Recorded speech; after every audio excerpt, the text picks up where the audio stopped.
शिरोळ नगरपालिका निवडणुकीत ताराराणी आघाडीकडून व प्रभाग क्रमांक 3 मधून साजिद बाळासो शेख हे निवडणूक रिंगणात उतरले। त्यांच्या उमेदवारीमुळे तरुण वर्गात उत्साहाचं वातावरण निर्माण झालं आहे। यावेळी बोलताना सामाजिक कार्यकर्ते बाळासो शेख आणि उमेदवार साजिद शेख यांनी प्रभाग क्रमांक 3च्या सर्वांगीण विकासासाठी आपण कटिबद्ध असल्याचं सांगितलंय। रस्ते, गटारे, स्वच्छता तसेच इतर मूलभूत नागरी सुविधा सक्षमपणे उपलब्ध करून देण्यासाठी विशेष प्रयत्न केले जातील असं आश्वासन त्यांनी यावेळी दिले। साजिद शेख यांची उमेदवारी ही प्रभागातील तरुण वर्गांच्या मागणीनुसार दिली असून निवडून आल्यानंतर महिलांच्या आरोग्यासाठी स्वतःच्या स्वनिधीतून निधी खर्च केला जाईल असं त्यांनी यावेळी स्पष्ट केलंय।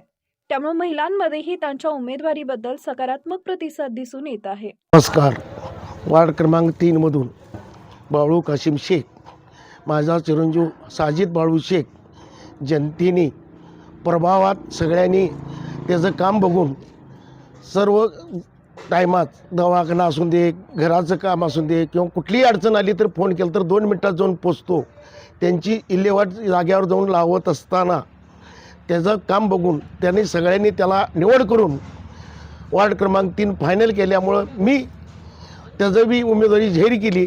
वार्ड क्रमांक 3 मधील त्या सगळ्या मतदार बंधू भगिन्यांनी सगळ्यांनी आग्रही धरल्यामुळे मी त्याला पाठिंबा देऊन माझी 10 वर्षाची ग्रामपंचायतची कारभार बघून मी सर्व पाणी पुरवठा असेल, गटारे असतील किंवा रस्ते असतील हे चांगलं काम केल्याबद्दल आणि तळ्याचं काम आता करण्याचं अडचणीच आहे। पावसाळा दिवस असल्यावर घरातनी पाणी शिरतं आहे, साप बेंडक्या हे येतात असल्यामुळे त्यांना ते कंपाऊंड करून द्यायचं आहे। महादेवराव गाडगे, चंद्रकांत दादांनी शब्द आम्हाला दिलेला आहे। एवढंच सांगून 3 वार्डात साजिद बाळू शेख नारळ चिन्हावर राहून त्याचं समोरचं बटन दाबून विजय करून द्यावं।